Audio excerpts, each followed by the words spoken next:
എന്നും നല്ലവൻ യേശു, എന്നും നല്ലവൻ, ഇന്നലെയും ഇന്നും എന്നും അന്യനല്ലവൻ യേശു, ഇന്നലെയും ഇന്നും എന്നും അന്യനല്ലവൻ. കർത്താവിന്റെ പൊന്നുനാമത്തിൽ സന്തോഷത്തോടെ സ്വാഗതം ചെയ്യുന്നു. ദൈവം നമ്മെ അനുഗ്രഹിക്കട്ടെ. നമുക്ക് ഒരുമിച്ച് അല്പസമയം ധ്യാനിക്കാം. ലേവ്യ പുസ്തകം 25-ാം അധ്യായം 17 മുതൽ 19 വാക്യങ്ങൾ വായിക്കാം. ലേവ്യ പുസ്തകം 25-ാം അധ്യായം 17 മുതൽ 19 വാക്യങ്ങൾ. നിങ്ങൾ തമ്മിൽ തമ്മിൽ അന്യായം ചെയ്യരുത്. നിന്റെ ദൈവത്തെ ഭയപ്പെടേണ്ട. ഞാൻ നിങ്ങളുടെ ദൈവമായ യഹോവയാകുന്നു. അതുകൊണ്ട് നിങ്ങൾ എൻ്റെ കൽപ്പനകൾ അനുസരിച്ച് എൻ്റെ വിധികൾ പ്രമാണിച്ച് ആചരിക്കണം. എന്നാൽ നിങ്ങൾ ദേശത്തു നിർഭയം വസിക്കും.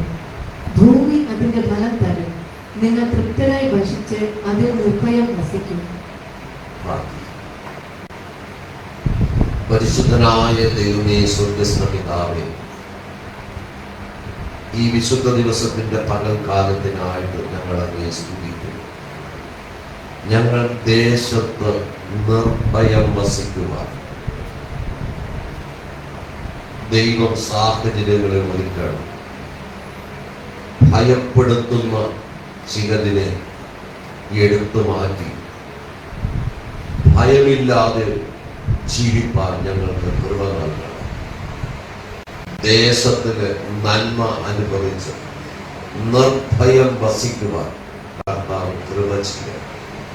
അവിടുത്തെ കൃപ കൊണ്ട് നിറയ്ക്കണം. ഞങ്ങളെ ഭയപ്പെടുത്തുന്ന സകല മാനസികമായ പൈശാചികമായ പോരുകളെ ഇന്ന് പകൽക്കാലം സ്വർഗ്ഗത്തിൽ ഭൂമിക്ക്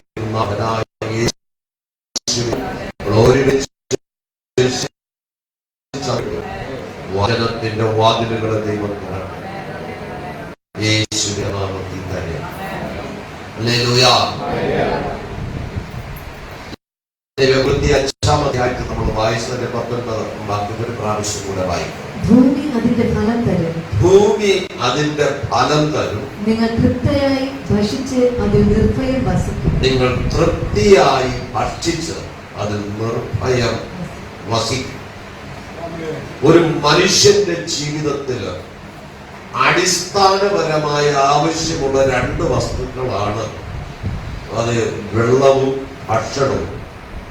വായു ദൈവം ഫ്രീയായിട്ട് തന്നിട്ടുണ്ട്. ഇത് 3 കൂടാതെ മനുഷ്യനെ ജീവിക്കുക അസാധ്യമാണ്.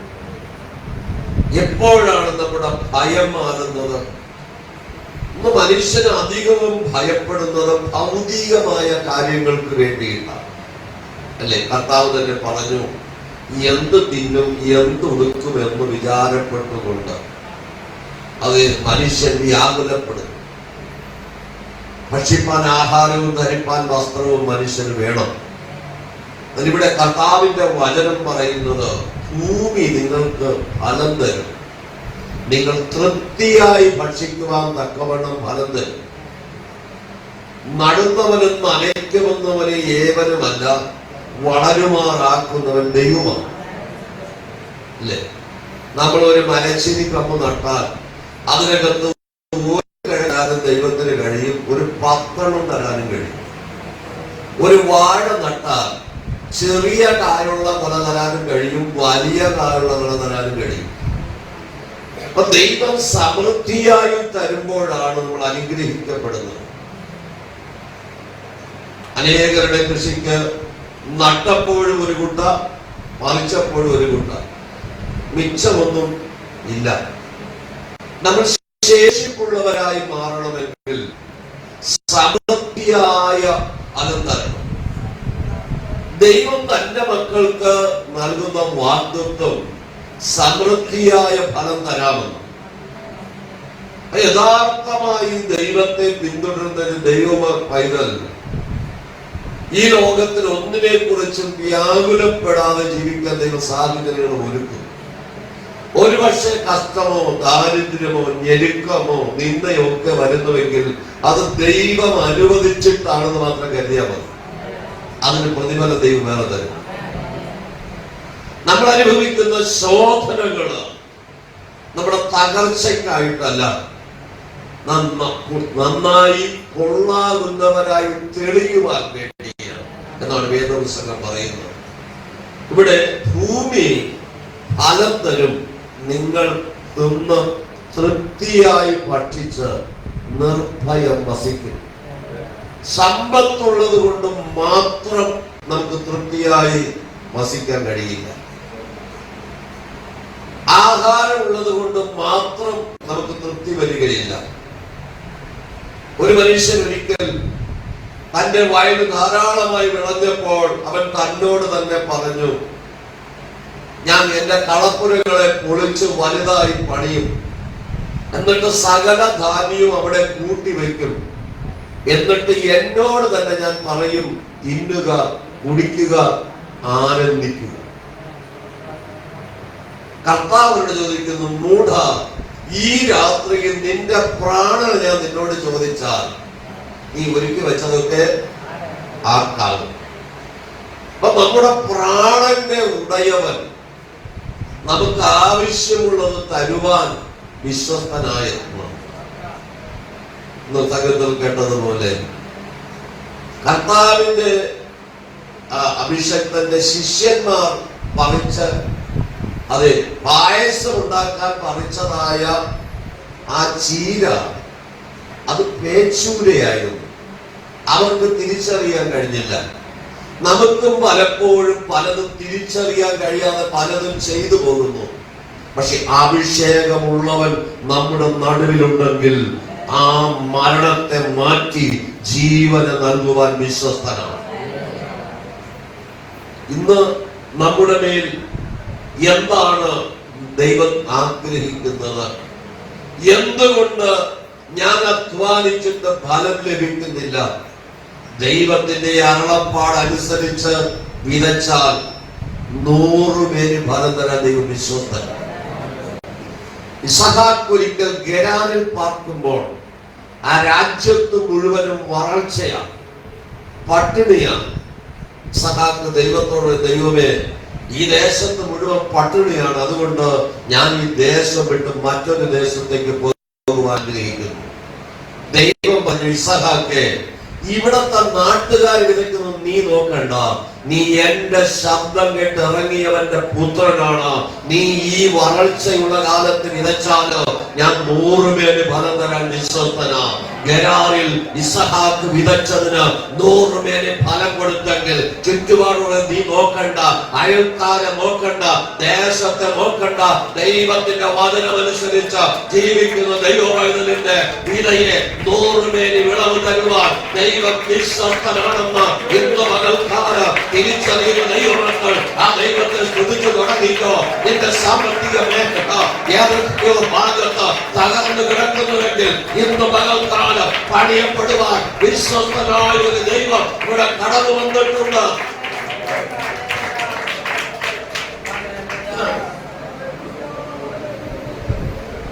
വേദപുസ്തകത്തിൽ ഒരു വചനമുണ്ട്,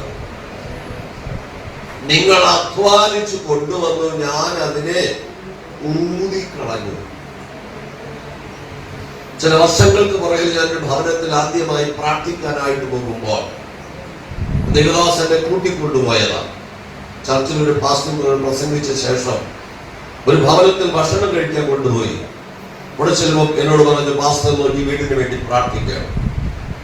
ഭക്ഷണം കഴിക്കുന്നതിന് മുമ്പേ ഒരു വാക്ക് പ്രാർത്ഥിക്കാമെന്ന് പറഞ്ഞു. ഞാൻ പ്രാർത്ഥിക്കാൻ കണ്ണടക്കുമ്പോൾ ദൈവം എനിക്കൊരു വെളിപ്പാട് തന്നു.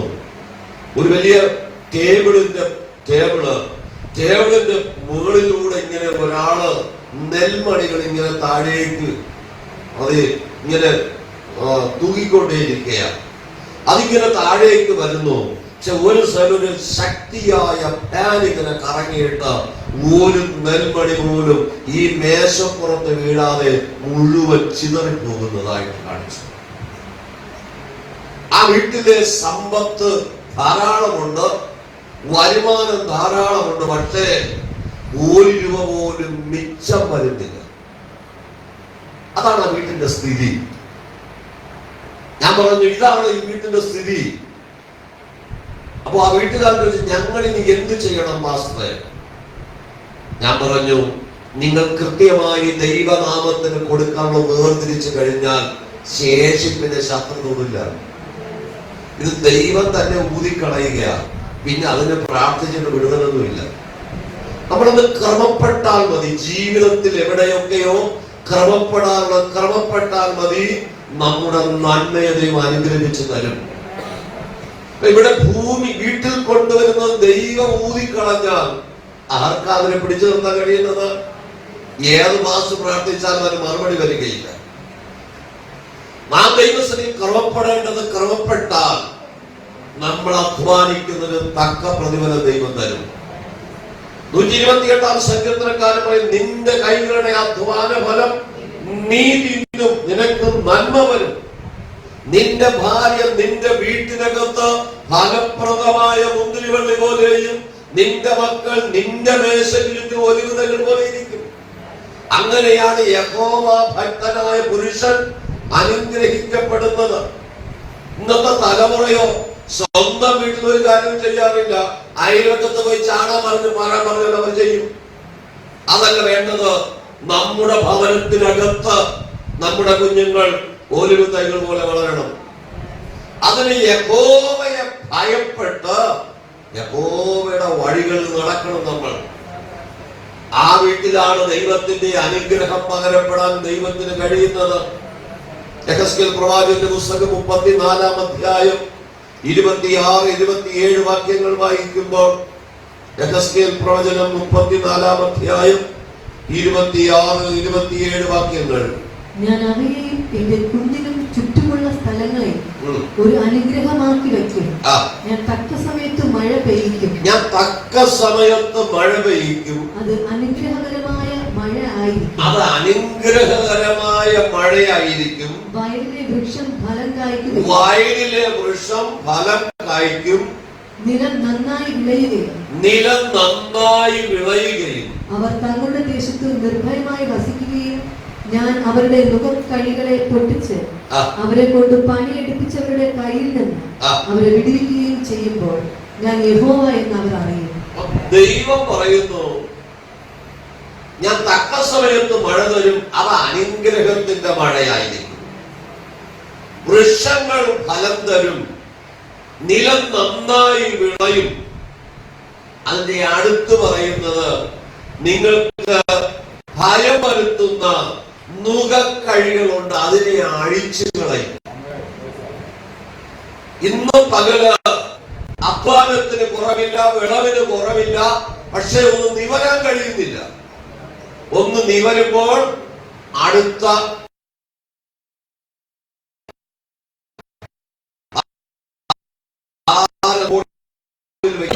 വലിക്കുന്ന കാടിയുടെ ആ മുൻപിൽ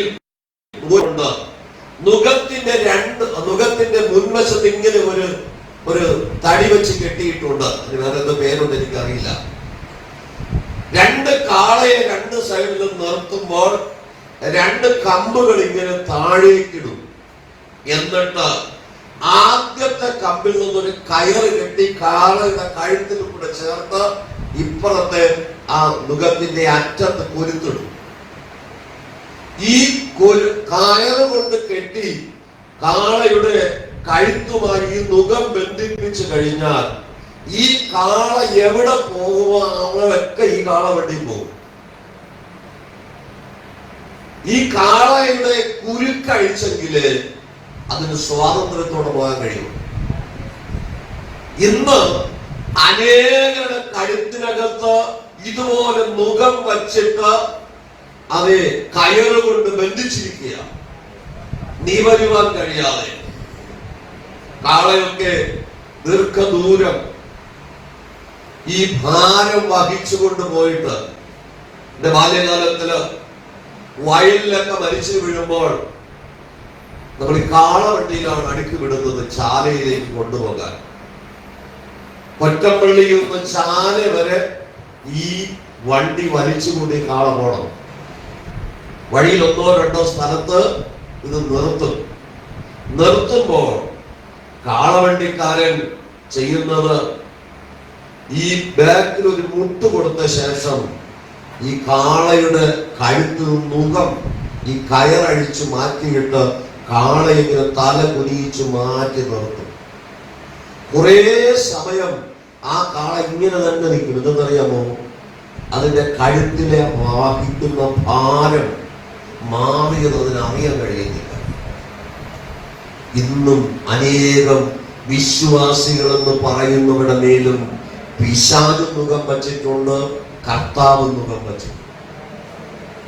കർത്താവിന്റെ മുഖം മൃദുവും അവന്റെ ചുമട് ലഘുവുമാകുന്നു എന്നാണ് ദൈവവചനം പറയുന്നത്. നമ്മെ എല്ലാവരുടെ മേലും ഓരോ മുഖം കർത്താവ് വച്ചിട്ടുണ്ട്. എന്തിനാ? നീ വഴിതെറ്റി പോകാതിരിക്കുക. പക്ഷെ ദൈവം വച്ചിരിക്കുന്ന മുഖം മൃദുവും ചുമട് ലഘുവുമാണ്. ദൈവം തന്റെ മക്കൾക്ക് വഹിപ്പാൻ കഴിയാത്ത ഭാരം വയ്ക്കുകയില്ല. ദൈവം നമുക്ക് നുഖത്തിന്റെ കയറ് കെട്ടുകയില്ല. ഇവിടെ പറയുന്നത്, ഞാൻ നുഖക്കഴികളെ പൊട്ടിച്ചു കളഞ്ഞാൽ പിന്നെ എടുത്ത് കെട്ടാൻ ബുദ്ധിമുട്ടാണ്, നീളം കിട്ടുകയില്ല.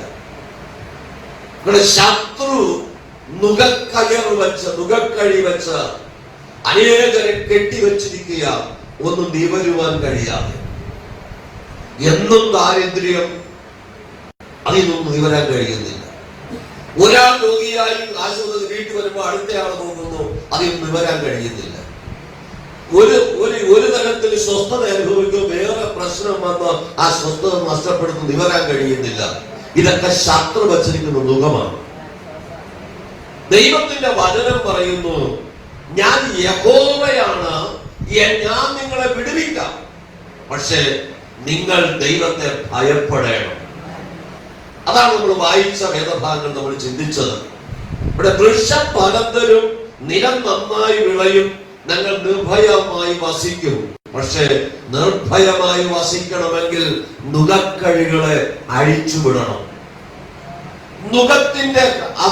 നുഖക്കഴി അഴിക്കുവാൻ ഒരു കാളയും വിചാരിച്ചാൽ അതിന്റെ നുഖക്കഴി അഴിക്കാൻ കഴിയില്ല.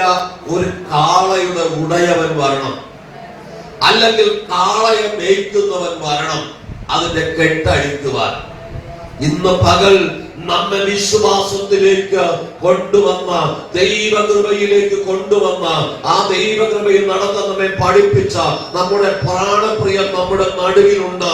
ഇന്ന് പകൽക്കാലം ചില കെട്ടുകളെ അഴിച്ച് ചിലരെ സ്വതന്ത്രമാക്കുവാൻ എന്റെ ദൈവം വിശ്വസ്തനാണ്.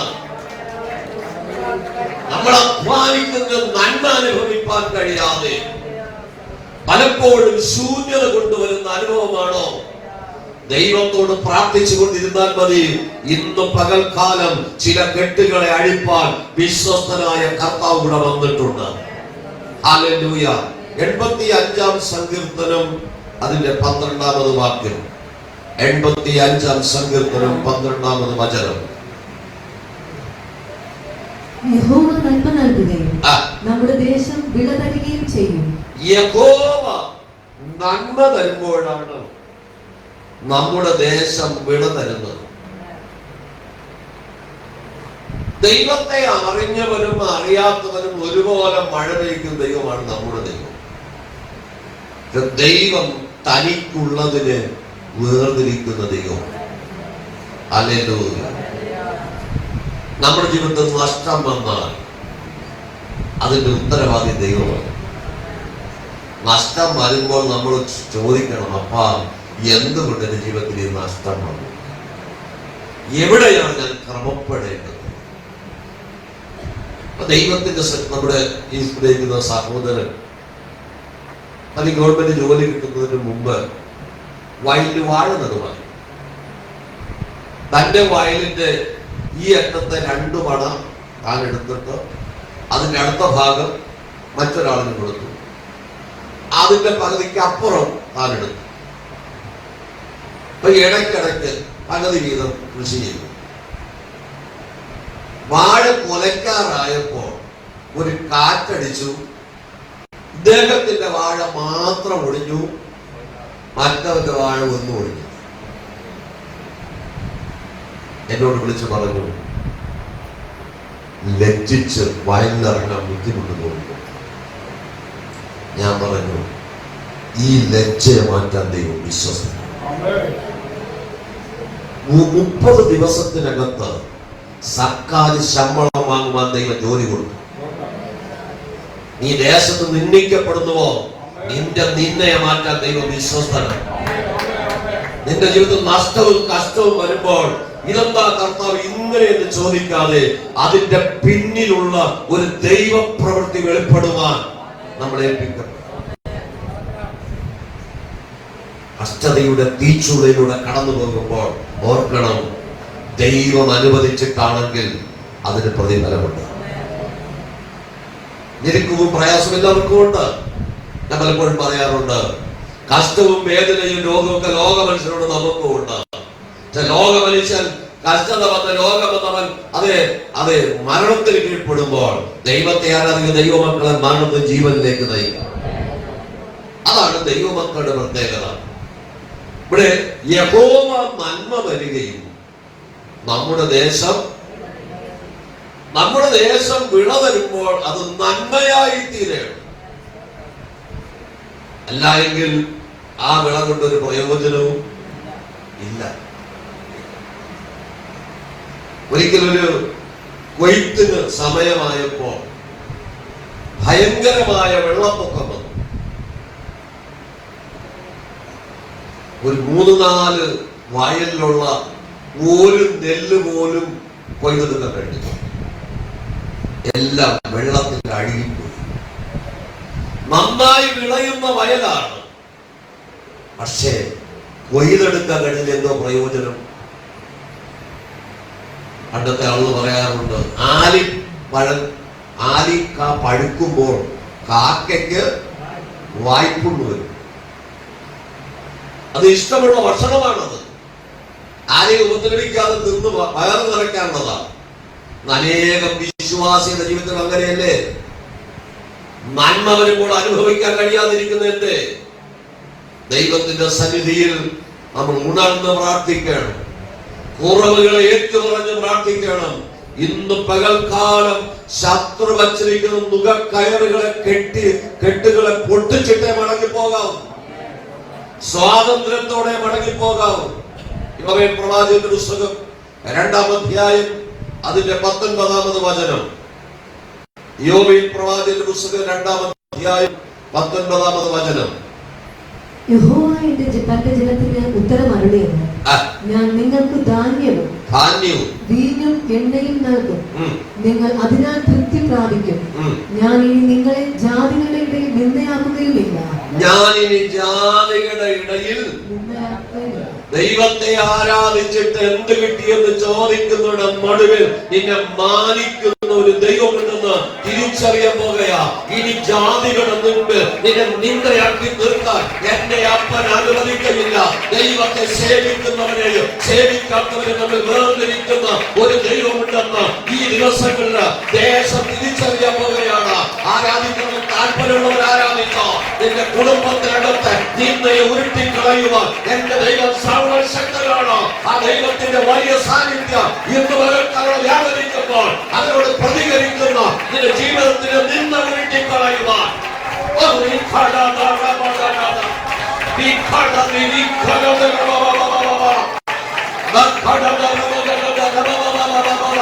ദൈവത്തിന്റെ സാന്നിധ്യം ശക്തിയോടെ വ്യാപരിക്കേണ്ട ചില നിങ്ങളെ മാറ്റിക്കളയുന്ന ഒരു ദൈവം നമുക്കുണ്ട്. സ്വർഗത്തിലെ ദൈവത്തിന്റെ കര ഇന്ന് പകൽക്കാലം നീട്ടപ്പെടുകയാണ്. ചില നിങ്ങളെ മാറ്റുന്ന ദൈവം. ഓ ഹല്ലേലൂയ. ദൈവത്തിന്റെ കര വെളിപ്പെട്ടു വരട്ടെ. നിശ്ശബ്ദതയോടെ കർത്താവിനെ സേവിച്ചാൽ 2026 അവസാനിക്കുന്നതിന് മുമ്പ് നിന്നെ പുറത്തു കൊണ്ടുവരുമെന്ന് ദൈവത്തിന്റെ ആത്മാവ് ഇടപെടുകയാണ്. നിന്നെ മാറ്റുന്ന ദൈവം, നിന്റെ പരിഹാസത്തെ മാറ്റുന്ന ദൈവം, ദൈവത്തിന്റെ കരം വെളിപ്പെട്ടു വരട്ടെ.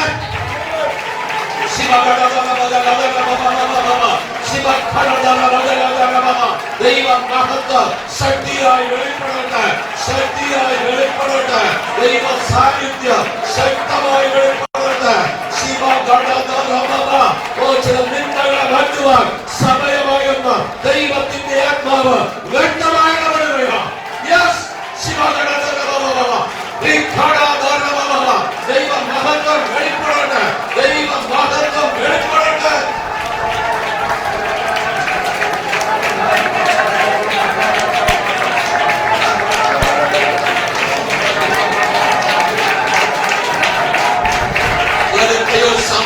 കെട്ടുകൾ അഴിച്ചുകൊണ്ടിരിക്കുകയാണ്.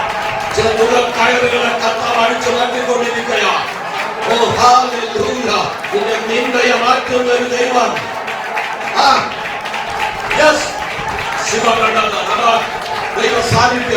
ദൈവ സാന്നിധ്യം ശക്തിയോടെ വ്യാപരിക്കട്ടെ. മുന്നോട്ട് വാദിക്കുന്ന ചില പ്രതികൂലങ്ങളെ എന്റെ കർത്താവ് അഴിച്ചു മാറ്റുകയാണ്.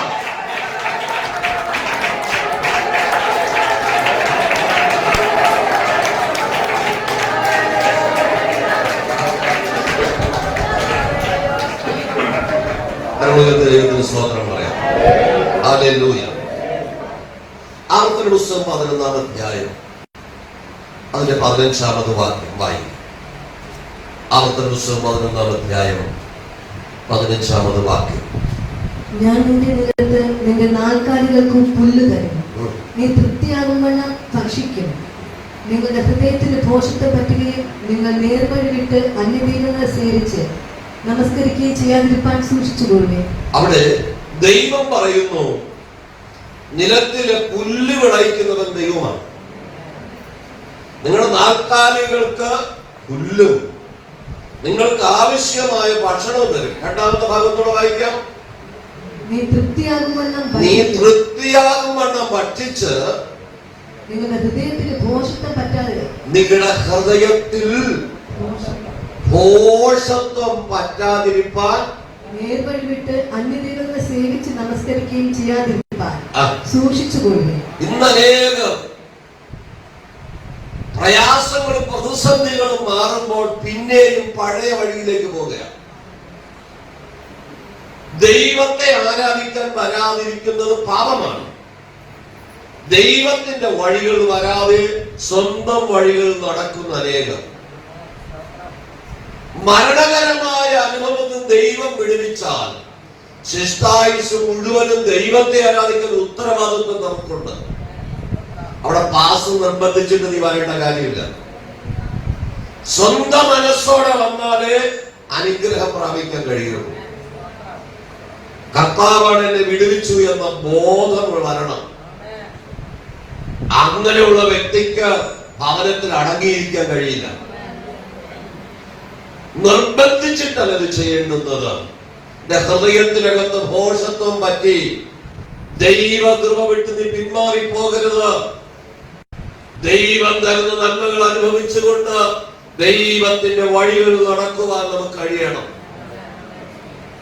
സദൃശവാക്യങ്ങളുടെ പുസ്തകം 1-ാം അധ്യായം 33-ാമത് വചനം വായിക്കുമ്പോൾ, എന്റെ വാക്ക്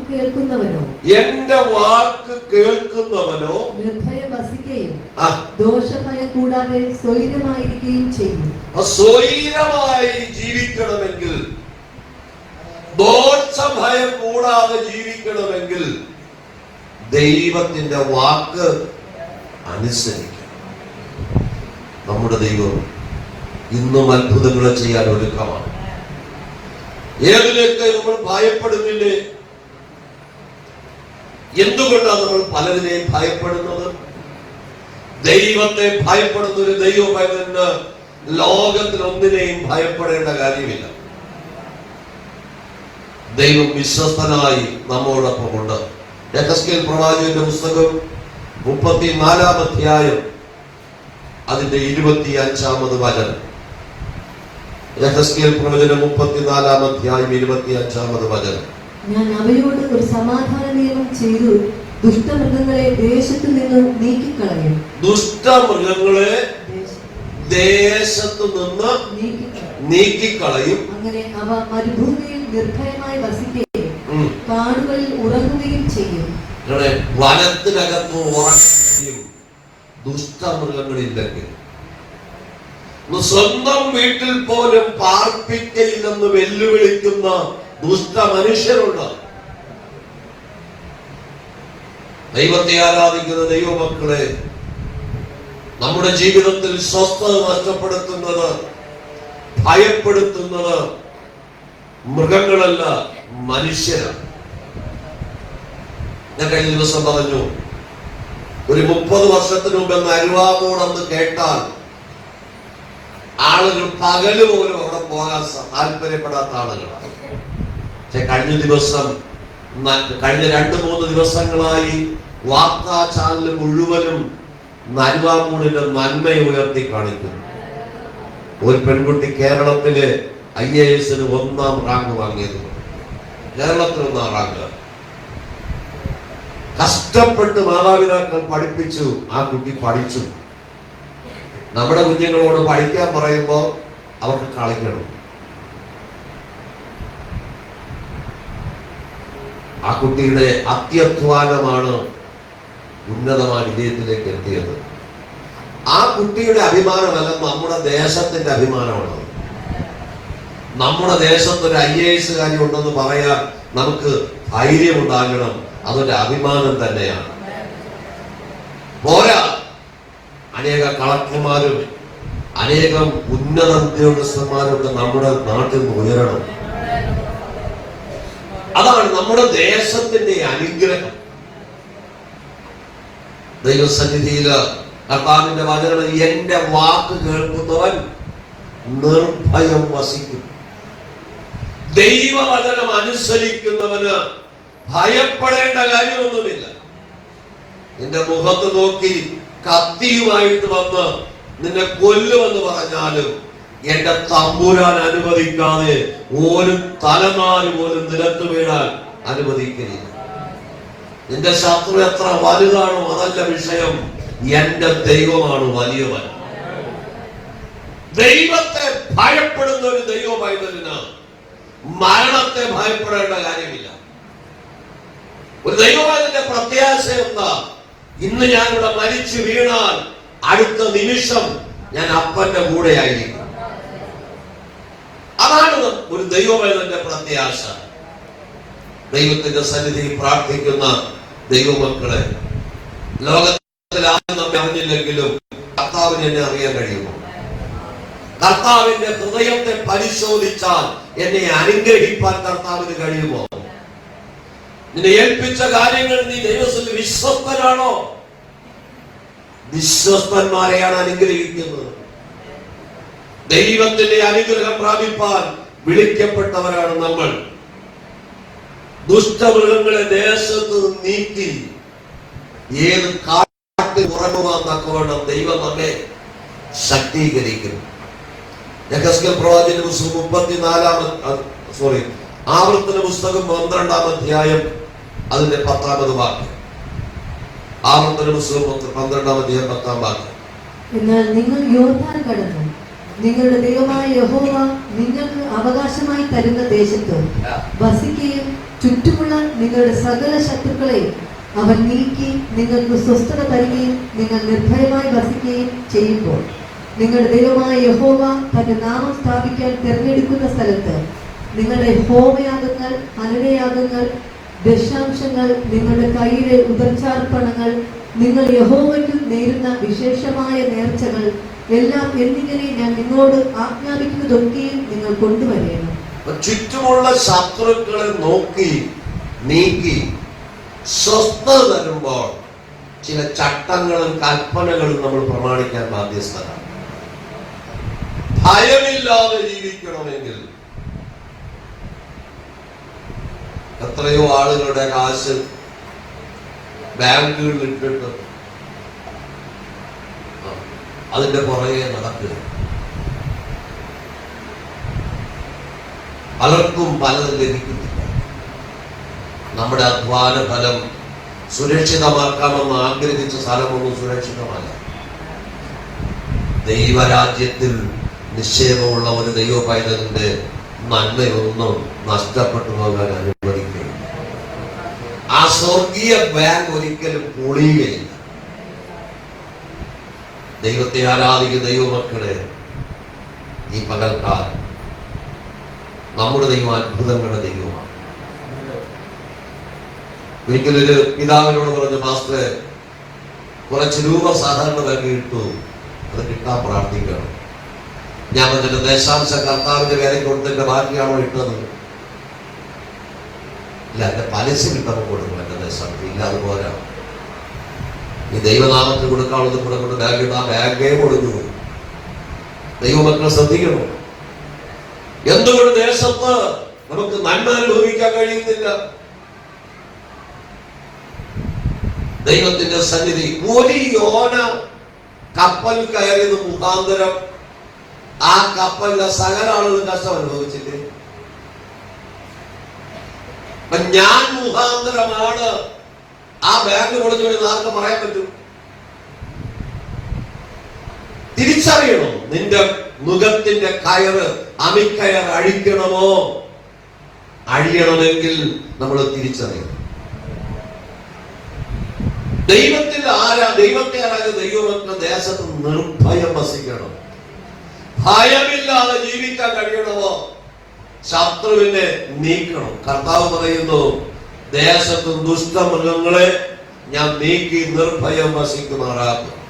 ഇത് ചുറ്റുമുള്ളതിന്റെ ശത്രുക്കളെ നീക്കി നിനക്ക് സ്വസ്ഥത നൽകും. ഇത് താഴോട്ട് പറയുന്ന കാര്യങ്ങൾ നമ്മൾ അനുസരിക്കണം.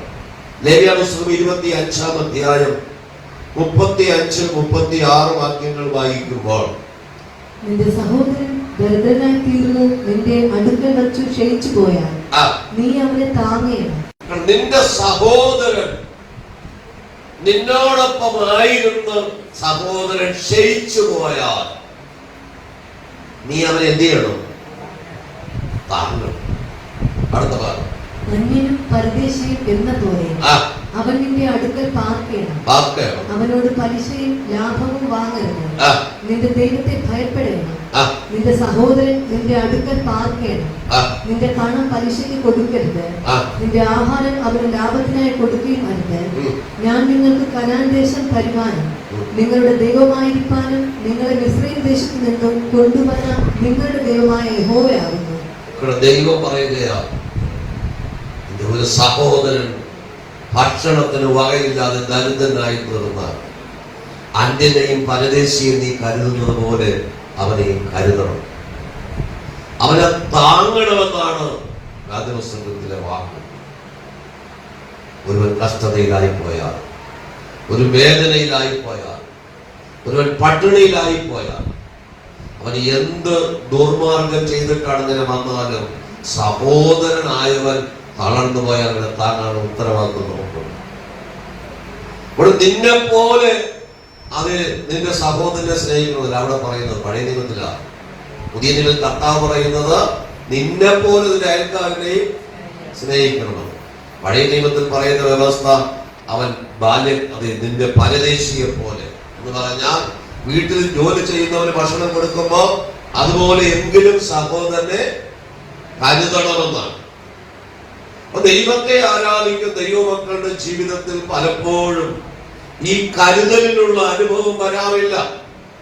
സഹോദരനെ നിന്റെ അടുക്കൽ പാർപ്പിക്കുവാനും അവനെ കരുതുവാനും ഒരു മനസ്സ് നമ്മുടെ ജീവിതത്തിൽ ഉണ്ടാകണം.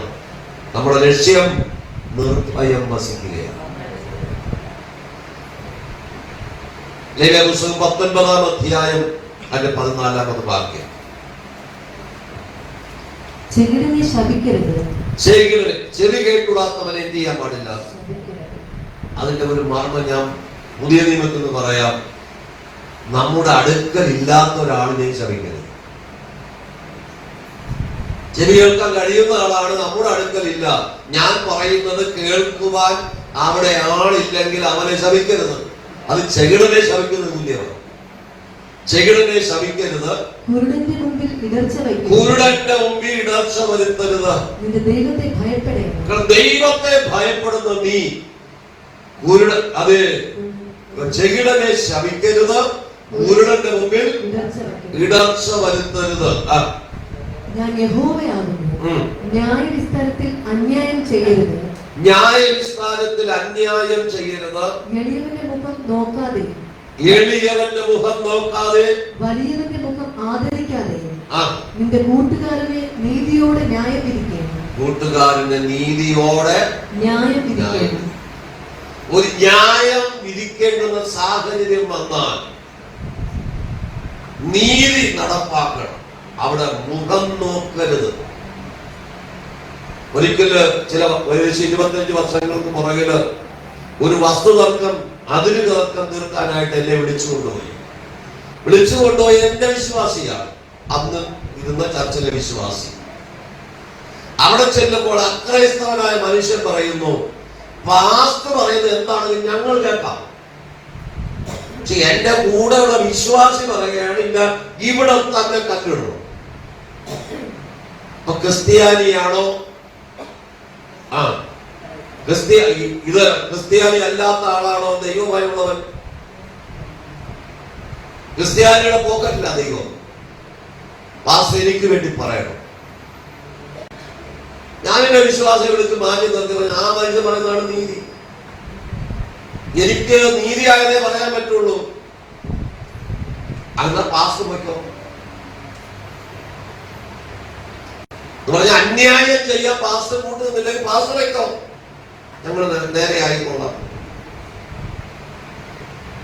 അവിടെ പ്രശ്നമായി, പോലീസ് കേസായി. അത് വീട്ടിൽ ഒരു കൈ അടിച്ചൊടിച്ചു. വീട്ടിൽ കിടക്കുമ്പോ എന്നെ വിളിച്ച് പാസ്റ്ററെ പ്രാർത്ഥിക്കണം. നമ്മൾ പ്രാർത്ഥിക്കേണ്ട ഒരു കാര്യമില്ല. അന്യായം ചെയ്താൽ എന്ത് അതിന്റെ കൂലി കിട്ടും. ദൈവമക്കൾ തിരിച്ചറിയണം, നമ്മുടെ വക 1 ഇഞ്ച് ഭൂമി കട്ടെടുത്താൽ ആ കണ്ട മുഴുവനും നിന്റെ തലമുറ തിരിച്ചു തരും.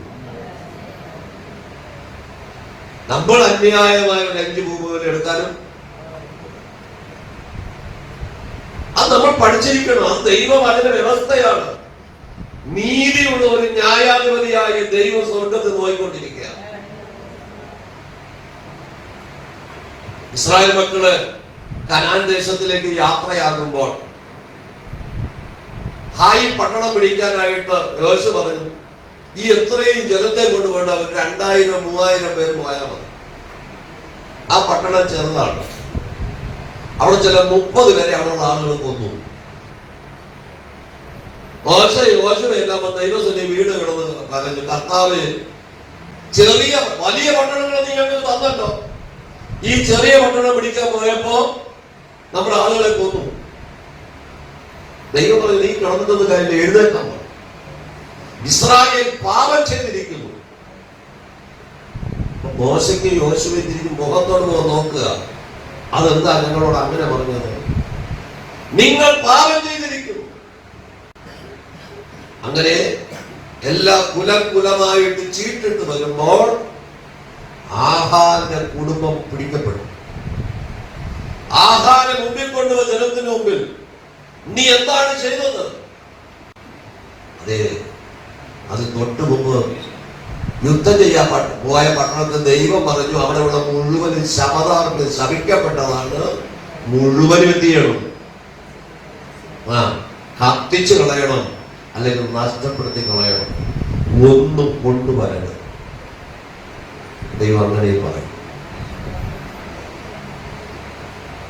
ശപഥാർപ്പിതമായത് മുഴുവൻ നശിപ്പിച്ചു കളയാൻ പറഞ്ഞപ്പോൾ ആഹാൻ പറഞ്ഞു, ഞാൻ 1 കഷ്ണം സ്വർണം കട്ടിയും 1 കഷ്ണം വെള്ളിയും 2 ബാബിലോണിയ വേലാങ്കിയും അവിടെ നിന്ന് എടുത്തുകൊണ്ട് വന്നു. എന്റെ കൂടാരത്തിനകത്ത് കൊണ്ടുപോയി ഞാൻ കുഴിച്ചു തിന്നു. മോശയല്ല പാപം ചെയ്തത്,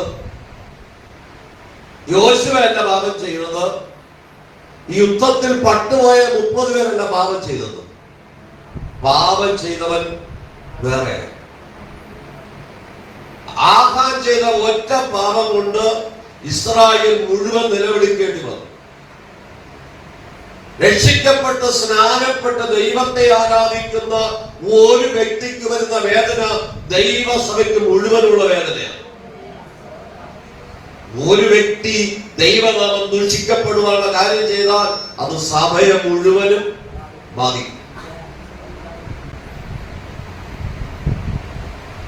ആഹാനെയും ഭാര്യയും മക്കളെയും താഴ്വരയിൽ കൊണ്ടുവന്നിട്ട് മോശ പറഞ്ഞു, എടുക്കടാ കല്ല് ഇസ്രായേൽ മക്കളോട്. ഓരോ കല്ല് വീതം ഓരോരുത്തരെടുത്തു. ഈ ആഹാന്റെ മേലും കുടുംബത്തിന്റെ മേലും എറിഞ്ഞു. ഒരു വലിയ കൽക്കൂമ്പാരത്തിന്റെ അകത്ത് ആഹാനും ഭാര്യയും മക്കളുടെ ജീവിതം അവസാനിച്ചു. ദൈവത്തിന്റെ കോപം മാറുവാൻ എത്ര ദൈവമക്കൾ തിരിച്ചറിയും? എന്റെ കുടുംബത്തിനകത്ത് നന്മ വരാത്തത് എന്റെ പാപം കൊണ്ടാണെന്ന്. എത്രയോ പ്രാവശ്യം ആ കല്ലെറിൽ കൊല്ലേണ്ട സമയങ്ങളില്ലേ നമ്മൾ ചിന്തിച്ചിട്ടുണ്ടോ? കുടുംബത്തിനകത്ത് അല്പം സാമ്പത്തിക വരുമ്പോ ഭാര്യ ഭർത്താവിനെ കുറ്റം പറയും, ഭർത്താവ് ഭാര്യയെ കുറ്റം പറയും, മക്കൾ മാതാപിതാക്കളെ കുറ്റം പറയും, മാതാപിതാക്കൾ മറ്റേ മക്കളെ കുറ്റം പറയും.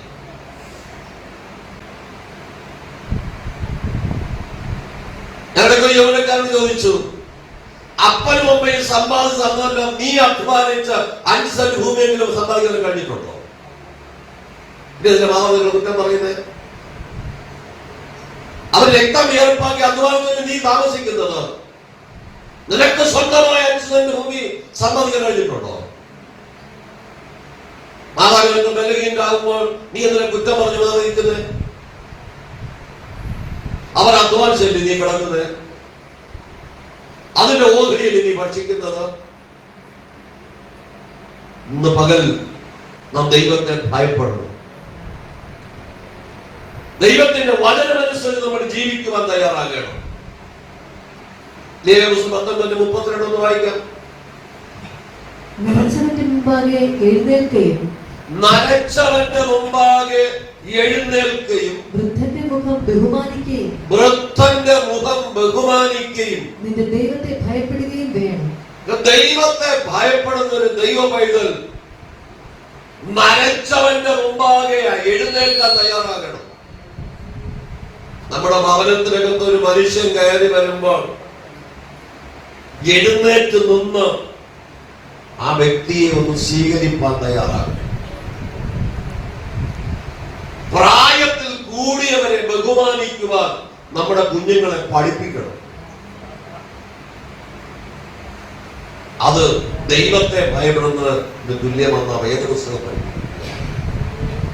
ഇന്നത്തെ തലമുറയ്ക്ക് ഭയമുണ്ടോ? അപ്പം വീട്ടിലേക്ക് കയറി വരുമ്പോ മകനും മകളും ഒക്കെ കാലുമേ കാലിട്ടിരിക്കും. ഇരിക്കുന്ന ഇരിപ്പിൽ നിന്ന് എഴുന്നേറ്റിട്ടിരിക്കാൻ മനസ്സില്ലാത്ത മക്കളാണെന്ന് തലമുറ. നിന്റെ മക്കൾ എങ്ങനെ നിന്നെ ബഹുമാനിക്കും? ദൈവത്തിന്റെ സന്നിധിയിൽ സുബോധമുള്ളവരെല്ലാം നമ്മൾ ചെയ്യണം. അപ്പോൾ നമ്മുടെ മക്കൾ നമ്മെ ബഹുമാനിക്കും. നമ്മുടെ കുഞ്ഞുങ്ങൾ ഭയത്തോടെയല്ല നമ്മൾ അനുസരിക്കേണ്ടത്, സ്നേഹത്തോടെ അനുസരിക്കാൻ പഠിപ്പിക്കണം. അത് ദൈവത്തെ ഭയപ്പെടുന്ന ദൈവമക്കൾക്കുള്ള ഒരു പ്രതിഫലമാണ്. ചിലർ വിചാരിക്കുന്നു ഇതൊക്കെ പ്രസംഗിക്കാനാണ് പഠിക്കുന്നത്, ഇതൊക്കെ ഞാൻ പ്രസംഗിക്കാതെ ആരാണ് പ്രസംഗിക്കേണ്ടത്? ഭക്തിവചനം അനുസരിച്ച് ജീവിക്കുന്ന ഒരു ദൈവ പൈതൽ വനപ്രകാരം ജീവിക്കുമ്പോൾ നേരോടെ നടക്കുന്നവർക്ക് ഒരു നന്മയും മുടക്കുകയില്ല. ദൈവമക്കളുടെ നന്മ നമ്മുടെ തലമുറകൾ അനുഭവിക്കണം. പ്രായമുള്ള മാതാപിതാക്കൾ ചോദിച്ചാൽ അവർക്ക് പറയാൻ അനുഭവങ്ങൾ കാണും. 50, 60, 70 വർഷങ്ങൾക്ക് മുമ്പൊക്കെ മറ്റുള്ളവരെ പറ്റിച്ചും കബളിപ്പിച്ചും സമ്പാദിച്ച ആളുകൾ ഉണ്ടായിരുന്ന ദേശത്ത് ധനാഢ്യന്മാർ. ഇന്ന് അവിടെയൊന്നും തലമുറ അഡ്രസ് ഇല്ലാതെ പോയി. ദൈവത്തെ ഭയപ്പെടുന്ന തന്റെ മക്കൾക്ക് ദൈവം ഒരുക്കിയിരിക്കുന്നത് തലമുറയായിട്ട് അനുഭവിക്കാം, ശാശ്വതമായി അനുഭവിക്കുവാൻ. അതിനാണ് ദൈവം നമുക്ക് തന്നിരിക്കുന്നത്. ദൈവത്തെ ഭയപ്പെടുന്ന തന്റെ മക്കൾക്ക് നന്മ വരുമെന്ന് തിരിച്ചറിയണം. മരിച്ചവന്റെ മുമ്പാകെ എഴുന്നേൽക്കുകയും വൃദ്ധന്റെ മുഖം ബഹുമാനിക്കുകയും ചെയ്യണം. നമ്മുടെ വിഷയം എന്താ? ദേശത്ത് നിർഭയം വസിക്കാൻ, ഭയമില്ലാതെ ജീവിക്കുവാൻ നമ്മുടെ കുഞ്ഞുങ്ങളെയും നമ്മൾ ശീലിപ്പിക്കണം. ഒന്നാമത് നമ്മൾ ചെയ്യണം, പിന്നെ നമ്മളെ മക്കളെ പഠിപ്പിക്കണം. നമ്മൾ നമ്മുടെ കുഞ്ഞുങ്ങളോട് എന്നെ ബഹുമാനിക്കുന്നു പറയേണ്ട കാര്യമില്ല. നാം നമ്മുടെ മാതാപിതാക്കളെ എങ്ങനെ ബഹുമാനിക്കുന്നുവോ അതനുസരിച്ച് നമ്മുടെ തലമുറകൾ നമ്മെ ബഹുമാനിക്കും. ദൈവത്തെ ഭയവും മനുഷ്യനെ ശങ്കയും ഉള്ളവരായിരിക്കണം. ലേവ്യ പുസ്തകം 18-ാം അധ്യായം 4-5 വാക്യങ്ങൾ. ലേവ്യ പുസ്തകം 18-ാം അധ്യായം 4-5 വാക്യങ്ങൾ. എന്റെ വിധികളെ അനുസരിച്ച് എന്റെ ചട്ടങ്ങളെ പ്രമാണിച്ച് നടക്കുകയാണ്. ഞാൻ നിങ്ങളുടെ ദൈവമായ യഹോവയാകുന്നു.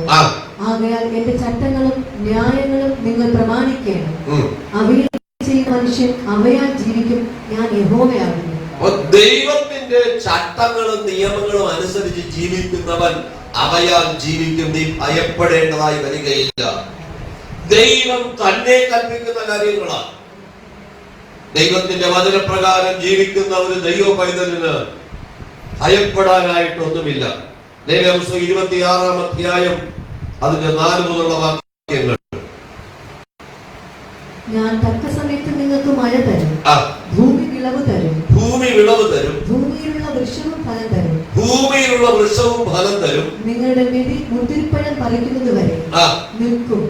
നിങ്ങളുടെ മെതി മുന്തിരിപ്പഴം പറിക്കുന്നത് വരെ നിൽക്കും. മുന്തിരിപ്പഴം പറിക്കുന്നത് വിതകാലം വരെയും നിൽക്കും. മക്കളെ, ഒരു സമയത്തും ആഹാരത്തിന് കുറവ്. അതാണ് ദൈവത്തെ ഭയപ്പെടുന്ന തന്റെ മക്കൾക്കുള്ള പ്രതിഫലം. അടുത്ത ഭാഗം. മുന്തിരിപ്പഴം പറിക്കുന്നത് വിതകാലം വരെയും നിൽക്കും. നിങ്ങൾ തൃപ്തരായി അഹോവൃത്തി കഴിച്ച് ദേശത്ത് നിർഭയം വസിക്കും. കരങ്ങൾ ഉയർന്ന് ദൈവത്തിന് സ്തോത്രം പറയും. ഇന്ന് എത്ര ഭക്ഷിച്ചിട്ടും തൃപ്തി വരാത്തൊരു അനുഭവമല്ലേ മനുഷ്യൻ? എന്തെല്ലാം ഉണ്ടെങ്കിലും തൃപ്തിയില്ല. ഉള്ളത് കൊണ്ട് തൃപ്തിപ്പെടുക. നമുക്ക് പറയാറുണ്ട്, ചമ്മന്തിയും കഞ്ഞിയാണെങ്കിലും സന്തോഷത്തോടെ പ്രാർത്ഥനയോടെ അത് കഴിക്കാൻ തയ്യാറായ അവിടെ കർത്താവ് ഇറങ്ങും. നിന്റെ സ്ഥിതിക്ക് മാറ്റം വരും. അവിടെ പുറുപുറുക്കാൻ നിൽക്കരുത്. എല്ലായ്പ്പോഴും സമൃദ്ധിയായി ചിലപ്പോൾ ലഭിച്ചെന്ന് വരികയില്ല. നമ്മുടെ ദൈവം നിർഭയം വസിപ്പിക്കുന്ന ദൈവം. എന്തിനെയൊക്കെ നമ്മൾ ഭയപ്പെടുന്നത് എന്തിനാ? ഒരിക്കലും ഞങ്ങൾ ഹൗസ് വിസിറ്റ് പോകുമ്പോൾ അതിന്റെ മൂത്തമോള് മാത്രമേ ഉള്ളൂ. ഇളയമോള് ജനിക്കുന്നതിന് മുമ്പ് ഒരു ഭവനത്തിൽ ചെല്ലുമ്പോൾ ആ വീട്ടുകാർ വാതിൽ തട്ടി. അകത്തുനിന്ന് ആ വീട്ടുടമസ്ഥൻ പറഞ്ഞു, പക്ഷേ 5 മിനിറ്റ് നിൽക്കണം, ഞങ്ങൾ അങ്ങോട്ട് വരാം. ഞാൻ എന്താ കാര്യം? ഞങ്ങൾ ആഹാരം കഴിച്ചുകൊണ്ടിരിക്കുകയാണ്. ആ മനുഷ്യൻ അന്നേരെ പണി വന്നിട്ടില്ല. ഭാര്യയും മക്കളും വരും. ഞാൻ വൈഫ് മോളുമായിട്ട് അകത്തേക്ക് കയറുമ്പോൾ മരച്ചീനെ അവിച്ച് ഓലയിൽ വാഴയിൽ ഇങ്ങനെ ചമ്മന്തിയും ഒക്കെ ആയിട്ട് കഴിച്ചുകൊണ്ടിരിക്കും. ഞങ്ങൾ ആ ഭാര്യയുടെ അറ്റത്ത്, ആ ഓലയുടെ അറ്റത്ത് ഞങ്ങൾ ഇരുന്നു, അവരോടൊപ്പം ഭക്ഷിച്ചു. അടുത്ത ഞായറാഴ്ച മനുഷ്യൻ പണി വന്നു. ഒരു ദിവസം ഞങ്ങൾ രാത്രി ഭവനാരാധന കഴിഞ്ഞ് ഞാനും വൈഫും മോളുമായിട്ട് കുറെ ദൂരെ ചാനലിന്റെ കരയിൽ ആശ്രമത്തിലുണ്ട്. മരിയാമൻ ആശ്രമത്തിന്റെ പുറകിലാണ് ചർച്ച. കുറെ ദൂരം ആളില്ലാത്ത ചാനലിന്റെ കരയിൽ കൂടെ വരണം. ഞങ്ങളിങ്ങനെ നടന്നു പോകും. എന്റെ വൈഫ് പറഞ്ഞു പുറകെ ആരോ ഒരാൾ വരുന്നു. അപ്പൊ എന്റെ ഭാര്യ ഞാൻ മുമ്പിൽ നിർത്തിയിട്ട് ഞാൻ പുറകെ നടന്നു. ഞങ്ങൾ സ്പീഡായിട്ട് നടക്കുമ്പോൾ ഈ മനുഷ്യൻ സ്പീഡായിട്ട് നടക്കും. ഞങ്ങൾ സ്ലോ ആകുമ്പോൾ ഞങ്ങൾ കാണാവുന്ന അകലത്തിൽ ആ മനുഷ്യൻ സ്ലോ ആകും. ബസ് സ്റ്റാൻഡിൽ വന്നപ്പോൾ അവിടെ വെട്ടമുണ്ട്. ആ ബസ് കയറാനുള്ള സ്ഥലത്ത് വന്നു ഞങ്ങളോട് ഇരിക്കുമ്പോൾ ഈ മനുഷ്യൻ ആരാണെന്ന് അറിയണമല്ലോ എനിക്ക്. ഞാൻ ശ്രദ്ധിക്കുമ്പോൾ ഈ മദ്യപാനിയായിരുന്ന മനുഷ്യനാണ്. എന്റെ അടുക്കൽ വന്ന് പറഞ്ഞു, പാസ്റ്റർ കുടുംബമായിട്ട് ഇതിലെ വന്ന് ഞാൻ കണ്ട് ഈ സ്ഥലം മാത്രം ശരിയല്ല, അതുകൊണ്ട് ഞാൻ കൂടെ വന്നതാണ്. മക്കളെ, നമ്മളുടെ മറ്റുള്ളവരോടുള്ള ഇടപെടൽ എങ്ങനെ ഒരു മനുഷ്യനെ നേടുക? നമ്മുടെ സഹോദരങ്ങൾ ഒന്ന് താണുപോയാൽ അവനെ ഒന്ന് താങ്ങുക. ഒരു വേദനയിലായിരിക്കുമ്പോൾ അവനെ ഒന്ന് ആശ്വസിപ്പിക്കുക. നമുക്ക് നമ്മാലാവോളം ചെയ്യുവാൻ തയ്യാറാണ്. നമ്മുടെ സ്ഥിതി നാളെ ഇന്ന് പ്രവചിക്കാൻ കഴിയില്ല. നാം മറ്റുള്ളവർക്ക് വേണ്ടി ദൈവനാമത്തിൽ ചെലവിടുന്നതൊക്കെ കർത്താവിന് വായ്പ കൊടുക്കുന്നതാണ്. അവിടുത്തെ ഭണ്ഡാരത്തിൽ അത് ഉണ്ടാകും. മനസ്സോടെ ചെയ്യുന്നവനെ ദൈവം മാനിക്കും. നിങ്ങളുടെ പുസ്തകം 26-ാം അധ്യായം 4 മുതൽ 6 വരെയുള്ള വാക്യങ്ങളാണ് വായിച്ചത്. നിർഭയം വസിച്ച് സമാധാനം വരും. എത്ര ഭവനത്തിലാണ് സമാധാനമുള്ളത്? പലതിനെ ചൊല്ലി പ്രാർത്ഥനാ മുറിയിലും ആഹാരം കഴിക്കുന്ന ഡൈനിങ് ടേബിളിലും പലതിനെ ചൊല്ലി തർക്കിക്കുന്നവരായിട്ടാണോ നമ്മൾ നിൽക്കുന്നത്? കർത്താവിന്റെ സന്നിധി പ്രാർത്ഥനയോടെ മുന്നേറിയാൽ നമുക്ക് ആവശ്യമുള്ളത് തരുവാൻ ദൈവം വിശ്വസ്തനാണ്. ദൈവം തന്നാൽ അമർത്തി കുലുക്കി കവിയുന്ന അളവിൽ തരും. ദൈവത്തിന്റെ സന്നിധി പ്രാർത്ഥിക്കുന്ന ദൈവബന്ധനെ നമ്മുടെ ദൈവം അത്ഭുതങ്ങളുടെ ദൈവം. ഈ തൊട്ട് മുമ്പിൽ കിടക്കുന്ന മരച്ചിന്തിൽ കണ്ടിരുന്ന സ്ഥലം ക്രൈസ്തവരുടെ വകയാണ്. ഞാൻ കാണുമ്പോൾ ഒന്ന് ഹായ് പറയുന്നു, അങ്ങനെയുള്ളത്.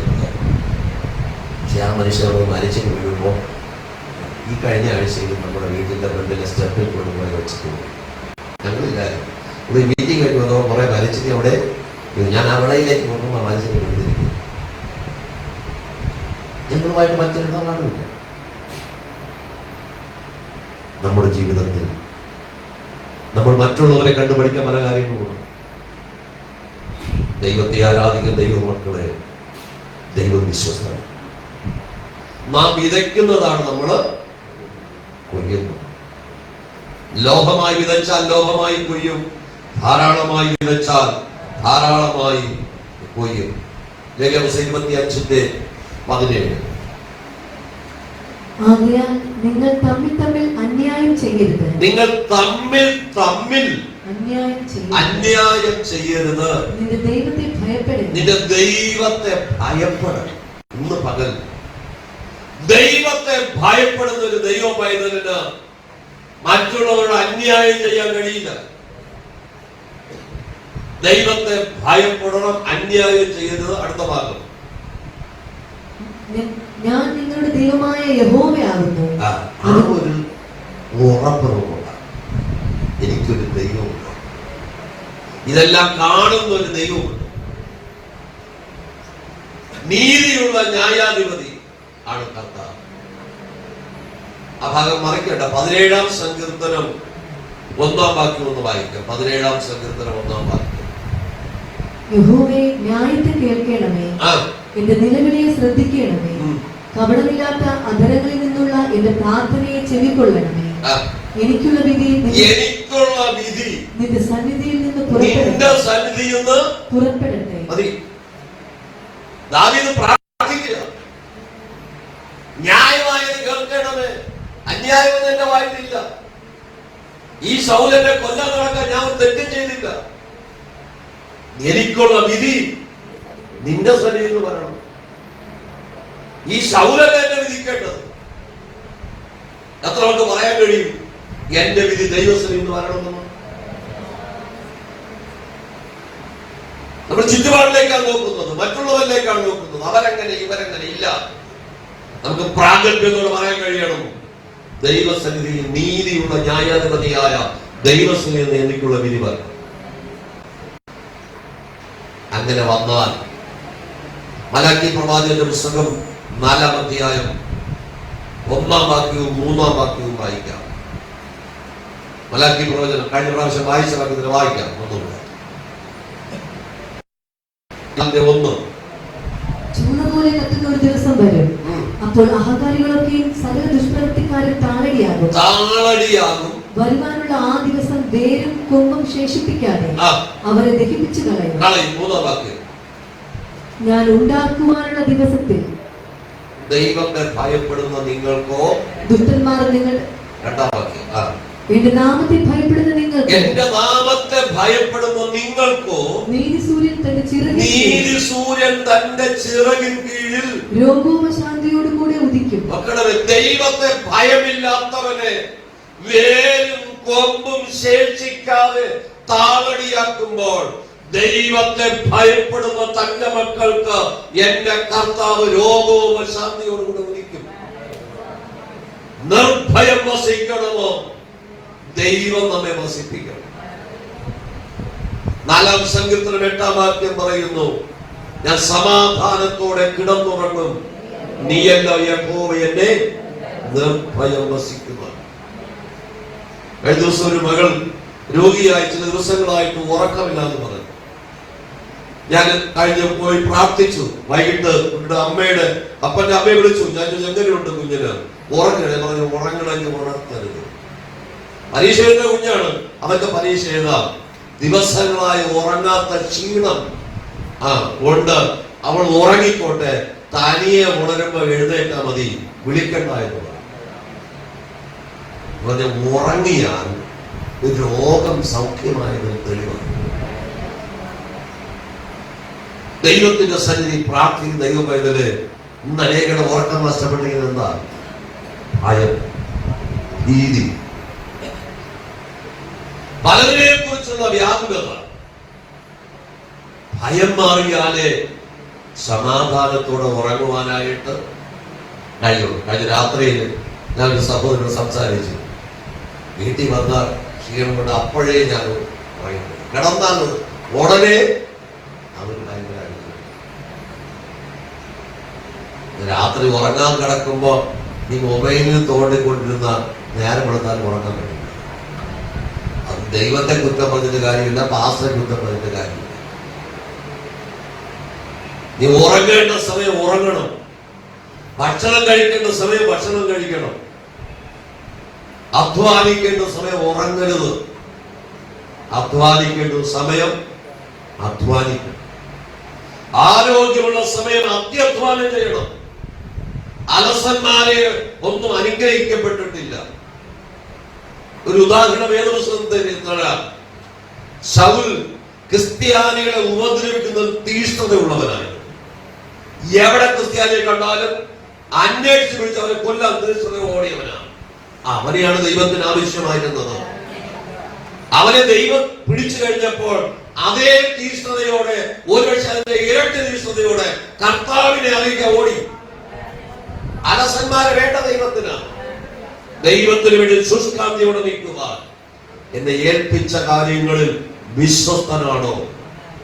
ദൈവം വിശ്വസ്തൻ. ഞാൻ മേശൻ പണി ചെയ്യുമ്പോൾ പണിയൊക്കെ എടുത്തു നടന്ന സമയത്ത് ചില കൂലിക്കാരുണ്ട്, ഒരു 3-4 കൂലിക്കാര്. അവർക്ക് പണി കൊടുത്തിട്ട് മറ്റുള്ളവർക്ക് കൊടുക്കുള്ളൂ. എന്താണെന്നറിയാമോ? അവരൊരു പണി സ്ഥലത്ത് പറഞ്ഞാൽ ഞാൻ പുറകെ പോകേണ്ട കാര്യമില്ല. അവർ വിശ്വസ്തയോടെ പണി ചെയ്യും. അവിടെ ചില മുതലാളിയുടെ ഭാഗ്യം ചീത്ത കേട്ട് വരില്ല. അങ്ങനെയുള്ള പണിക്കാർക്ക് പണി കൊടുത്ത ശേഷം ബാക്കിയുള്ള പണി കൊടുക്കുള്ളൂ. ഒരു മനുഷ്യനായ ഞാൻ അങ്ങനെ ചെയ്തെങ്കിൽ ദൈവം എങ്ങനെ ചെയ്യും? ദൈവകാര്യങ്ങൾ വിശ്വസ്തരാണോ? ദൈവ പ്രതിഫലം തരാൻ വിശ്വസ്തനോ? നമ്മൾ വിതയ്ക്കുന്നതാണ് നമ്മൾ കഴിയുന്നത്. ദൈവത്തിന്റെ സന്നിധിയിൽ ഭയമില്ലാതെ ജീവിക്കണമോ? ദൈവ ലോകോപശാന്തിയോടുകൂടെ ഉദിക്കുന്ന ഒരു ദിവസമുണ്ട്. ദൈവപുസ്തകം 25:17 വേഗം വരാം. ആകയാൽ നിങ്ങൾ തമ്മിൽ തമ്മിൽ അന്യായം ചെയ്യരുത്. നിന്റെ ദൈവത്തെ ഭയപ്പെടേണം. നിന്റെ ദൈവത്തെ ഭയപ്പെടേണം. ഞാൻ നിങ്ങളുടെ ദൈവമായ യഹോവയാകുന്നു. അതുകൊണ്ട് നിങ്ങൾ എന്റെ കൽപ്പനകൾ അനുസരിച്ച് എന്റെ വിധികൾ പ്രമാണിച്ച് ആചരിക്കണം. അപ്പൊ ദൈവത്തെ ഭയപ്പെടുമ്പോൾ ദൈവത്തിന്റെ കൽപ്പനകളും വിധികളും അനുസരിച്ച് ആചരിക്കുവാൻ ഇടയായി തീരണം. വായിക്കാം. എന്നാൽ നിങ്ങൾ ദേശത്ത് നിർഭയം വസിക്കും. അപ്പൊ ആരെങ്കിലും ഇന്ന് ഭയപ്പെടുന്നുവെങ്കിൽ ഇന്ന് മാനസാന്തരപ്പെട്ടിട്ടേ പോകാം. എനിക്ക് ഭയപ്പെടേണ്ടതായിട്ട് ഒന്നും ദൈവത്തിന്റെ സന്നിധി പ്രാർത്ഥിക്കുന്ന ദൈവമായിട്ട് നമുക്ക് ഭയമില്ലാതെ ജീവിക്കാൻ കഴിയും. ഞാൻ കടയിൽ 5 വർഷം കേഷ്യറായിരിക്കുമ്പോൾ അപ്രതീക്ഷിതമായി സെൽ ടാക്സിന്റെ സ്കോഡ് വന്നാൽ ഉടൻ ക്യാഷ് ബുക്കിന്റെ അവസാനം എഴുതിയതിന്റെ പുറകിൽ അവർ ഒപ്പിട്ടിട്ട് എന്റെ കസ്റ്റഡിയിൽ നിന്ന് ക്യാഷിന്റെ കസ്റ്റഡിയിൽ നിന്ന് മാറ്റി ഈ വരുന്ന ഓഫീസിൽ നിന്ന് ഒരാളെ ക്യാഷ് അങ്ങനെ. എന്നിട്ട് അപ്പോൾ മേശയുള്ള മൊത്തം പൈസ ചില്ലാതെ വരെ എണ്ണി ആ ബുക്കിൽ എഴുതും. പറഞ്ഞാൽ അതുവരെ വിറ്റ സാധനം ബില്ലെഴുതി വിറ്റ സാധനത്തിന്റെ ബാലൻസ്. ഇതിനകത്ത് കൂടാനും പാടില്ല, കുറയാനും. കൂടിയാൽ പറയും ബില്ലില്ലാതെ വിറ്റു, കുറഞ്ഞാൽ പറയും എന്നതിനകത്ത് കൃത്രിമം ചെയ്യും. അതുകൊണ്ട് ചായ കുടിക്കുന്ന കമേശങ്ങൾ നമ്മൾ എഴുതി വെക്കും. ഒരു ദിവസം ഒരു 3 പേരായിട്ട് ഒരുമിച്ച് കാര്യം വന്നു. ഞാൻ ചിരിച്ചുകൊണ്ട് എഴുന്നേറ്റ് മാറിപ്പോയി. അദ്ദേഹം ചോദിച്ചു, സാധാരണ ഞങ്ങൾ വരുമ്പോൾ ആളുകളെല്ലാം പേടിച്ചാണ് നിൽക്കും. ഞാൻ പറഞ്ഞു, സാറേ ഇവിടെ വിത്തമുട്ട സാധനങ്ങളൊന്നുമില്ല, മുതലാളി ഇവിടെ വരാറില്ല, ഞങ്ങളാണ് ബിസിനസ് ചെയ്യുന്നത്, ബില്ലില്ലാത്ത ഒരൊറ്റ സാധനം ഇവിടെ, അതുകൊണ്ട് പേടിക്കേണ്ട കാര്യമില്ല. ഒരു സാധനത്തിന്റെ സ്റ്റോക്ക് എടുത്തിട്ട് അവർ എഴുതി വെച്ചിട്ടും ഇവര് കുഴപ്പമില്ല. ധൈര്യമായി പറയാൻ കഴിയുമായിരുന്നു എന്ന് പറഞ്ഞാൽ അവരെ കാണുമ്പോൾ ഭയപ്പെടേണ്ട കാര്യം ഇല്ല. എങ്കിലും ചെറിയൊരു അറപ്പുണ്ടാവും എന്ന് പറഞ്ഞാൽ അവർ എണ്ണി വരുമ്പോൾ അതിലൊന്ന് വിട്ടുപോയാൽ നമ്മളത് സമാധാനം പറയും. ഇന്ന് പകൽ നമ്മുടെ ദൈവം വിശ്വസ്തൻ. മനുഷ്യന്റെ മുമ്പിൽ ഭയപ്പെടുന്ന ഒരു വ്യക്തിക്ക് എങ്ങനെ ദൈവസേനയിൽ നിൽപ്പാൻ കഴിയും? ദൈവത്തെ ഭയപ്പെടുന്ന ഒരു ദൈവ പൈതലിന് ഭൂമി വിളതരും. നിങ്ങൾ തിന്നു തൃപ്തരായി ഭക്ഷിച്ച് നിർഭയം വസിക്കുവാനിടയായിത്തീരും. നിങ്ങളെ ഭയപ്പെടുത്തുന്ന ആ കഴുത്തിലുള്ള കയറിനെ കർത്താവ് പൊട്ടിച്ചു. ഇന്ന് പകൽ ചില കെണികളെ കർത്താവ് പൊട്ടിച്ച്, വേട്ടക്കാരന്റെ കെണിയിൽ നിന്ന് പക്ഷി കെണി പൊട്ടി വഴുതി പോകുന്നത് പോലെ നമ്മുടെ പ്രാണൻ വഴുതി പോന്നിരിക്കുന്നു. എത്ര പേർക്ക് പറയാം? ശത്രുവിനെ തകർത്ത് കളയാൻ പലപ്പോഴും വെല്ലുവിളിച്ചപ്പോൾ എന്റെ കർത്താവ് വിട്ടുകൊടുക്കാത്തത് നമ്മുടെ യോഗ്യത കൊണ്ടല്ല, ദൈവത്തിന്റെ കൃപ കൊണ്ടത്രേ. ആ ദൈവത്തിന്റെ കരുണ ഇന്നും വറ്റിപ്പോയിട്ടില്ല. ദൈവം വിശ്വസ്തനാണ്. വിശ്വസ്തനായ ദൈവം ഇന്ന് പകൽക്കാലം നമ്മെ കാക്കുവാൻ, നമ്മെ കരുതുവാൻ, നമ്മെ നടത്തുവാൻ, ജയാളിയായി നടത്തുവാൻ എന്റെ ദൈവം വിശ്വസ്തനാണ്.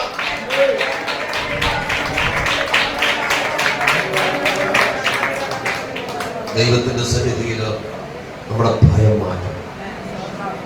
ഭയപ്പെടുത്തുവാൻ ആര് വന്നാലും കർത്താവ് പറയുന്നു, ദുഷ്ടമൃഗങ്ങളുടെ ദേശത്ത് ഞാൻ മാറ്റും, ദുഷ്ട മനുഷ്യരുടെ ദേശത്തു നിന്ന് മാറ്റും. അവകാശമായി അവകാശമാക്കുവാൻ ചെന്ന കനാൻ ദേശത്തെ വാണിരുന്ന് 7 മഹാജാതികളാണ്. ആ മല്ലന്മാരായ ജാതികളെ നീക്കി ദൈവമക്കൾക്ക് അവിടെ അവകാശം കൊടുത്തെങ്കിൽ ദൈവം തന്നിരിക്കുന്ന ഭൂമി നമ്മുടെ ശാശ്വത അവകാശമാണ്. നീതിമാന്റെ അവകാശത്തിന്റെ ദുഷ്ടന്റെ ചെമ്പോൾ അങ്ങനെ പറഞ്ഞ് പ്രാർത്ഥിക്കണം. നമ്മുടെ ഏതെങ്കിലും നന്മയ്ക്കെതിരെ ശത്രു വെല്ലുവിളിക്കുന്നതിൽ നമുക്ക് എല്ലാവർക്കും എഴുന്നേൽക്കാം, ആ ദൈവത്തോട് പ്രാർത്ഥിക്കാം. ദൈവസന്നിധിയിൽ ഇന്ന് കേട്ട ദൈവവചനത്തിന്റെ മുമ്പിൽ ആർക്കെങ്കിലും ക്രമീകരിക്കപ്പെടാനുണ്ടെങ്കിൽ ആ വചനത്തിന് മുമ്പിൽ സമർപ്പിച്ചു കൊടുക്കുക. കർത്താവേ, ഞാൻ പലപ്പോഴും പലതിനെ ചൊല്ലി ഭയപ്പെടും. ഇല്ല, ഇന്ന് പകൽ നമ്മെ നിർഭയം വസിപ്പിക്കുന്ന ഒരു ദൈവം. പലപ്പോഴും ഞാൻ ആഗ്രഹിക്കുന്ന നന്മ എന്റെ വിളഭൂമിയിൽ നിന്ന് വരുന്നില്ല. എന്റെ കൈകളുടെ അധ്വാന ഫലത്തിന്റെ നന്മ എന്റെ തലമുറകൾക്ക് അനുഭവിപ്പാൻ കഴിയുന്നില്ല. പലപ്പോഴും ആശുപത്രിക്കാരെ ഭക്ഷിക്കുന്നു, പല സ്ഥലങ്ങളിൽ അന്യാധീനപ്പെട്ടു പോകുന്നു. ഇന്ന് പകൽ ഗിദെയോനെ പോലെ തീരുമാനത്തോടെ എത്ര പേർ പ്രാർത്ഥിക്കുന്നു, എന്റെ അധ്വാന ഫലങ്ങൾ ശാസ്ത്രവന് കൊടുക്കുകയില്ലെന്ന്. എല്ലാ കണ്ണുകളും അടയട്ടെ. കുഞ്ഞുങ്ങളെല്ലാം കണ്ണടച്ചോ, പ്രാർത്ഥിച്ചോ. നിങ്ങളുടെ വിദ്യാഭ്യാസത്തിന്റെ അനുഗ്രഹത്തിനായി ബാക്കി എല്ലാവർക്കും പ്രാർത്ഥിക്കാം. ഒരു നിമിഷം ദൈവത്തിന് നന്ദി പറയാം. ഇത്രത്തോളം ദൈവം നടത്തിയില്ലേ? ഇന്നലകൾ ഭയപ്പെട്ടിരുന്ന സ്ഥാനത്ത്, എങ്ങനെ ഞാൻ ഈ കടമ്പ കടക്കുമെന്ന് പറഞ്ഞ് ഭാരപ്പെടുന്ന സ്ഥാനത്ത് നീ അറിയാതെ ദൈവം നിന്റെ കരം പിടിച്ച് നടത്തിയില്ലേ? കഴിഞ്ഞ ആഴ്ച നമ്മൾ ചിന്തിച്ചു, ഒരപ്പനെ ആദരിക്കുന്ന മകനെ, അല്ലെ അപ്പനെ ശുശ്രൂഷിക്കുന്ന മകനെ ആദരിക്കുന്നത് പോലെ ഞാൻ എന്റെ ജനത്തെ ആദരിക്കുമെന്ന്. ദൈവത്തിന്റെ ആദരം, ദൈവത്തിന്റെ കരുതൽ ഇന്ന് പകൽക്കാലം നമുക്കുണ്ട്. ആ കർത്താവിന്റെ സന്നിധിയിൽ ഏൽപ്പിച്ചു കൊടുക്കാമോ? വായികളെ തുറന്ന് ദൈവസന്നിധി പ്രാർത്ഥിക്കാം. നമ്മുടെ ആവശ്യങ്ങൾ ദൈവത്തോട് പറയാം. ശാരീരികമായ ബലഹീനതയാണോ, മാനസികമായ ടെൻഷനാണോ, സാമ്പത്തികമായ ഞെരുക്കമാണോ, ഹല്ലേലൂയ, എന്താണോ ദൈവത്തോട് പറ. ചോദിച്ചാൽ തരാമെന്ന് പറഞ്ഞ എന്റെ പ്രാണപ്രിയൻ ഇവിടെ ചന്തമായി നടകൊള്ളുകയാ. അഗ്നി ജ്വാലക്കൊത്ത കണ്ണുള്ളവനായി, വെള്ളോട്ടിന് സദൃശ്യമായ കാലുകളുള്ളവനായി എന്റെ കർത്താവ് ഈ ആലയത്തിനകത്ത് നടകൊള്ളുമ്പോൾ നിന്റെ ഹൃദയം തുറന്നൊന്ന് ദൈവത്തോട് പറഞ്ഞോ, ദൈവത്തോട് ചോദിച്ചോ. ചോദിച്ചാൽ തരാമെന്ന് പറഞ്ഞവിടെ വന്നിട്ടുണ്ട്. ആ കർത്താവ് വിശ്വസ്തനായി നിന്റെ ഭയത്തെ മാറ്റുക, നിന്റെ ഭീരുത്വത്തെ മാറ്റുക. ഞാൻ ഭീരുത്വത്തിന്റെ ആത്മാവിനെയല്ല, ശക്തിയുടെയും സുബോധത്തിന്റെ ആത്മാവിനെ അത്രേ ദൈവം നമ്മുടെ മേൽ പകരപ്പെട്ടത്. ഭയങ്ങൾ മാറട്ടെ, ഭീരുത്വം മാറിപ്പോകട്ടെ, നിരാശകൾ മാറിപ്പോകട്ടെ. പ്രത്യാശയോടെ ആ കരങ്ങളെ തട്ടി ആ ദൈവത്തിന് മഹത്വപ്പെടുത്ത്. ആ കരങ്ങളെ തുറന്ന് ദൈവത്തിന് മഹത്വപ്പെടുത്താം.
കരങ്ങൾ യേശുവിന്റെ നാമത്തിൽ ഇന്ന് പകൽക്കാലം അഴിയട്ടെ.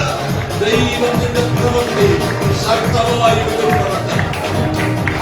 പരിശുദ്ധനായ ദൈവമേ, സ്വർഗ്ഗസ്ഥ പിതാവേ, ദേശത്ത് നിർഭയം വസിപ്പിക്കുന്നെന്ന് വെല്ലുവിളിക്കുന്നു. ദുഷ്ടമൃഗങ്ങളെ നീക്കി, ദുഷ്ട മനുഷ്യരെ നീക്കി, ദുഷ്ടശക്തികളെ നീക്കി ദൈവത്തെ ആരാധിക്കുന്ന ദൈവമക്കൾ സ്വഭവനത്തിൽ നിർഭയം വസിക്കുവാൻ ദൈവം കൃപ ചെയ്യും. ദൈവത്തിന്റെ ദൂതന്മാരിൽ കാവലായി ഇന്ന് പകൽക്കാലം അതേ നുകത്തിന്റെ അമിക്കയറുകളെ കർത്താവ് അഴിച്ചു മാറ്റി ശത്രുവിന്റെ നുകത്തിന് കീഴിലായിരുന്ന ചിലരെ കൂടെ വിടുവിച്ച് ദൈവരാജ്യത്തിന് വേണ്ടി ഒരുക്കിയത് കൊണ്ട് ശാരീരികമായും ആത്മീകമായും ബലപ്പെടണം.